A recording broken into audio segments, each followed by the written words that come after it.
Pengidap diabetes akan berpuasa Ramadan perlu perencanaan khusus agar tidak membahayakan kesehatan. Pengidap diabetes yang akan berpuasa Ramadan perlu perencanaan khusus agar tidak membahayakan kesehatan. Jangan sampai kadar gula dalam darah pengidap diabetes berkurang terlalu banyak, yang pada akhirnya dapat mengganggu kesehatan. Itulah sebabnya dokter yang merawat penderita diabetes sering memiliki pedoman puasa untuk pasien.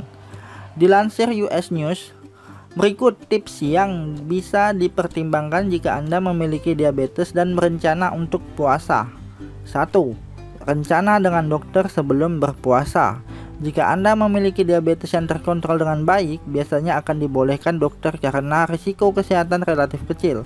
Namun apabila Anda memiliki fluktuasi darah liar, dalam tanda kutip misalnya dari 400 mg per dl menjadi 50 mg per dl pada hari lain, dokter umumnya akan menyarankan untuk tidak berpuasa.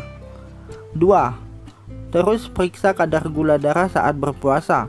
Pemantauan yang sering mengurangi risiko hipoglikemia, gula darah rendah, atau hiperglikemia, gula darah tinggi, dan membantu mengontrol kadar gula darah.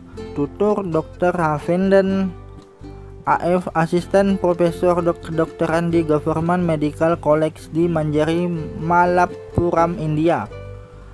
Amy Kimberland, pendidik diabetes bersertifikat di Diabetes Research Institute dengan Fakultas Kedokteran Universitas Miami Miller, menyarankan untuk memeriksanya lebih sering dari biasanya, tidak hanya saat berbuka puasa saja.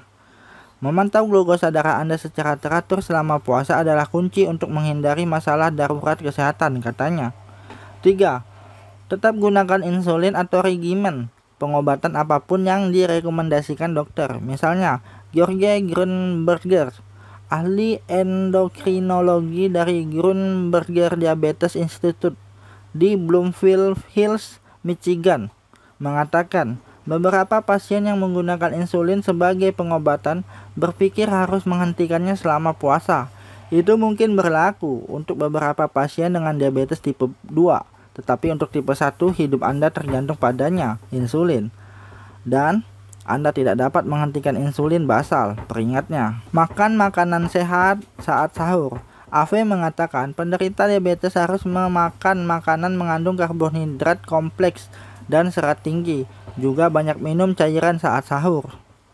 5. Ketahui kapan harus berbuka puasa.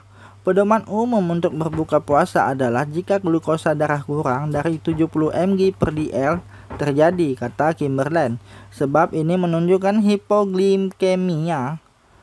Dalam kasus hipoglikemia, penting untuk berbuka puasa dan mengontrolnya dengan makanan atau minuman yang mengandung karbonhidrat, tuturnya. Faktanya, risiko terjadi hipoglikemia adalah 4,7 kali lebih besar selama puasa pada mereka yang menderita diabetes tipe 1 dan 7,5 lebih besar pada penderita diabetes tipe 2.